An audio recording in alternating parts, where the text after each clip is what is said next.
Steven Hawking. जब वो महज 21 साल के थे तब डॉक्टर्स ने पाया कि उनको एक लाइलाज बीमारी है। डॉक्टर्स ने कहा कि स्टीवन ज़्यादा से ज़्यादा 2 साल तक जिंदा रहेंगे, लेकिन अपनी दृढ़ इच्छा शक्ति से उन्होंने डॉक्टर्स की भविष्यवाणी को झूठ साबित कर दिया। इस वीडियो को आखिर तक ज़रूर देखना। आप इस महान वैज्ञानिक के बारे में ऐसी बातें जानोगे जो वाकई आपको हैरान कर देंगी। एक इंटरव्यू में स्टीवन हॉकिंग से पूछा गया कि उनकी नज़र में संसार का सबसे दिलचस्प रहस्य क्या है। स्टीवन हॉकिंग ने जवाब दिया, औरतें। उन्होंने हंसते हुए कहा कि उनके लिए औरतें एक अबूझ पहेली हैं। स्टीवन हॉकिंग के जन्म और मृत्यु से एक बड़ा संयोग जुड़ा हुआ है। जिस दिन ग्रेट साइंटिस्ट गैलीलियो गैलीली की मृत्यु हुई थी, उससे पूरे 300 साल बाद 8 जनवरी 1942 को स्टीवन हॉकिंग का जन्म हुआ था। और दुनिया के सबसे महान साइंटिस्ट अल्बर्ट आइंस्टाइन के बर्थडे वाले दिन स्टीवन की मृत्यु हुई। गजब की बात यह है कि ये तीनों ही अपने समय के सबसे महान साइंटिस्ट रहे। 2010 में दिए एक इंटरव्यू के दौरान उनसे पूछा गया कि आप अपने बच्चों को क्या सलाह देना चाहेंगे। प्रोफेसर हॉकिंग ने जवाब में कहा, मैं अपने बच्चों को यहाँ 3 अहम सलाहें देना चाहूँगा। पहली, याद रखना, हमेशा ऊपर सितारों की तरफ देखना, नीचे पैरों की तरफ नहीं। दूसरी, काम करना कभी मत छोड़ना, क्योंकि काम तुम्हें ज़िंदगी का अर्थ और उद्देश्य देता है और बिना काम के ज़िंदगी खाली है। तीसरी, अगर किस्मत से कभी तुम्हें तुम्हारा प्यार मिल जाए तो उसे कभी मत छोड़ना। स्टीवन हॉकिंग एक मीडियोकर स्टूडेंट थे। सन 2010 में उन्होंने कहा था कि वो 8 साल का होने तक पढ़ना भी नहीं सीख पाए थे और ग्रेड स्कूल से लेकर उनके ऑक्सफोर्ड जाने तक वो एक लेजी स्टूडेंट थे। I wasn't the best student at all. My handwriting was bad and I could be lazy. एक मीडियोकर स्टूडेंट होने के बावजूद स्टीवन को उनके स्कूली दिनों में आइंस्टाइन कहा जाता था, क्योंकि उनको स्पेस टाइम यूनिवर्स के बारे में गजब की अंडरस्टैंडिंग थी। एक इंटरव्यू जो ब्रिटिश न्यूज़पेपर द गार्डियन में पब्लिश हुआ था।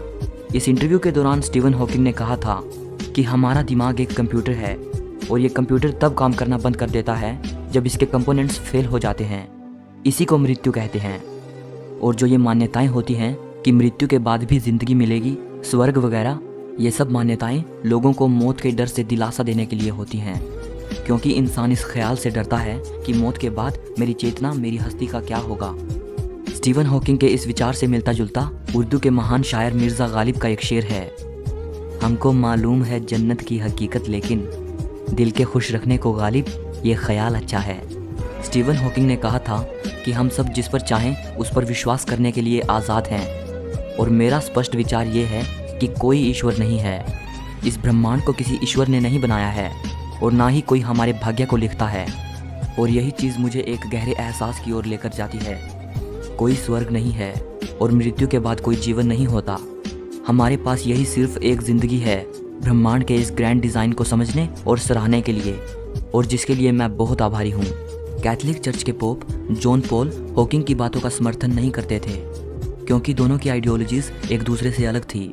पोप जॉन पॉल कहते थे कि इस बात पर कोई आर्ग्यूमेंट नहीं किया जाना चाहिए कि कैसे ये ब्रह्मांड बना और किसने ये ब्रह्मांड बनाया। ये साफ है कि भगवान ने ही इसे बनाया है। जबकि प्रोफेसर हॉकिंग कहते थे कि सिर्फ साइंस ही ये एक्सप्लेन कर सकती है कि कैसे ये ब्रह्मांड बना।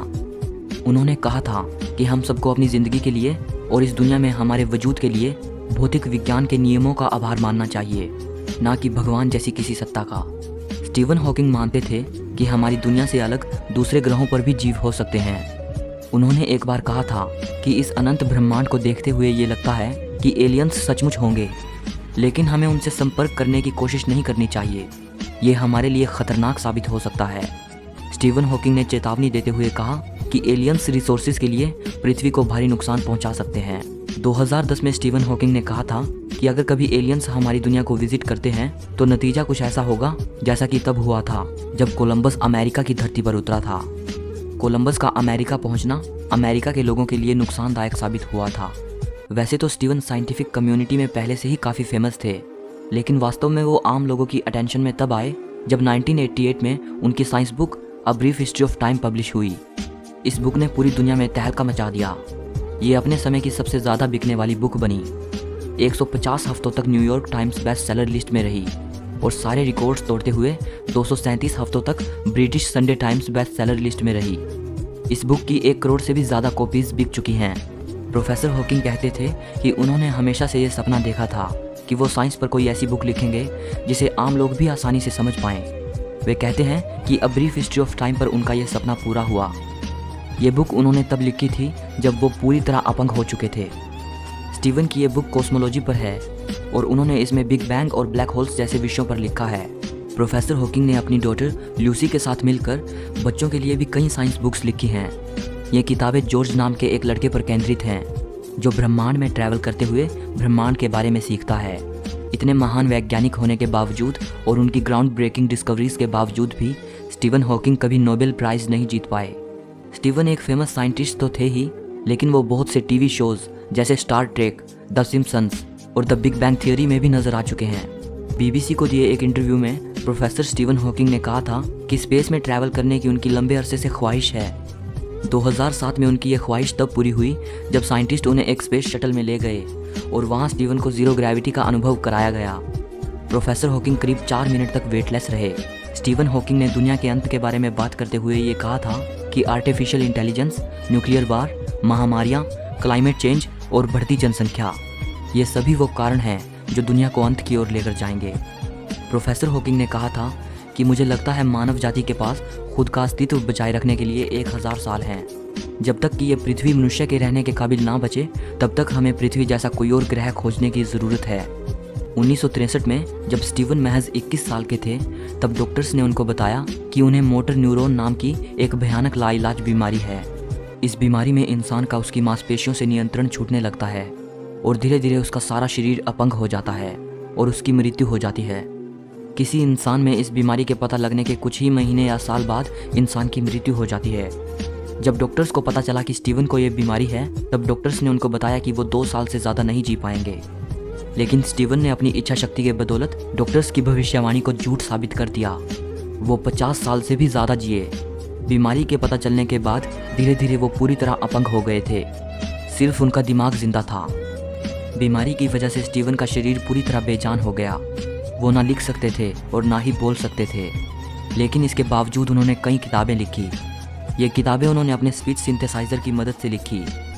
ये उनका स्पीच जनरेटिंग डिवाइस था, जिसकी मदद से वो अपने गाल की मांसपेशी की कंपन द्वारा शब्दों को टाइप करते थे। स्टीवन पूरी तरह अपंग होने के बावजूद भी इस डिवाइस की मदद से लोगों से बात कर पाते थे। स्टीवन हॉकिंग ब्रिटिश थे, लेकिन उनके स्पीच सिंथेसाइज़र में जो कंप्यूटराइज आवाज़ थी, उसका एक्सेंट अमेरिकन था। स्टीवन के स्पीच जनरेटिंग डिवाइस में समय समय पर काफ़ी सुधार होते रहे, लेकिन उन्होंने उस अमेरिकन एक्सेंट वाली कंप्यूटराइज आवाज़ को कभी बदलने नहीं दिया। स्टीवन उसे अपनी आइडेंटिटी के साथ जोड़ते थे। उन्हें वो आवाज़ बेहद पसंद थी और लोगों के बीच भी वो आवाज़ इतनी फेमस हो चुकी थी कि कोई भी उसे थोड़ा सा सुनकर ये आसानी से बता सकता था कि ये प्रोफेसर स्टीवन हॉकिंग बोल रहे हैं। Hello. My name is Stephen Hawking. जब कोई व्यक्ति स्टीवन हॉकिंग से मिलने जाता था तो वो सोचता था कि वो एक ऐसे व्यक्ति से मिलने जा रहा है जिसे सिर्फ दिमाग कहा जा सकता है, शरीर नहीं। लेकिन जब व्यक्ति उनके सामने खड़े होकर उनसे बात करता, तब उसे पता चलता था कि वो एक ऐसे अद्भुत इंसान से मिल रहा है जिसे किसी की सहानुभूति, सहायता और दया की ज़रूरत नहीं है, बल्कि व्हील चेयर पर बैठे होने के बावजूद वो सब काम कर सकता है। यहाँ तक कि वो दूसरे के कामों में भी मदद करने को सक्षम है। पूरी तरह से विकलांग होने के बावजूद इस महान वैज्ञानिक ने साबित करके दिखाया कि अगर इंसान का खुद पर पूरा विश्वास हो तो वो कुछ भी कर सकता है।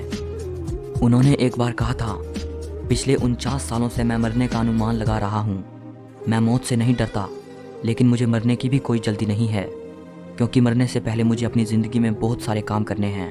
तो इस वीडियो के लिए इतना ही। अगर आपको वीडियो अच्छी लगी हो तो लाइक और शेयर ज़रूर कर देना। कमेंट करके बताइएगा कि इस महान वैज्ञानिक के बारे में आपकी क्या राय है।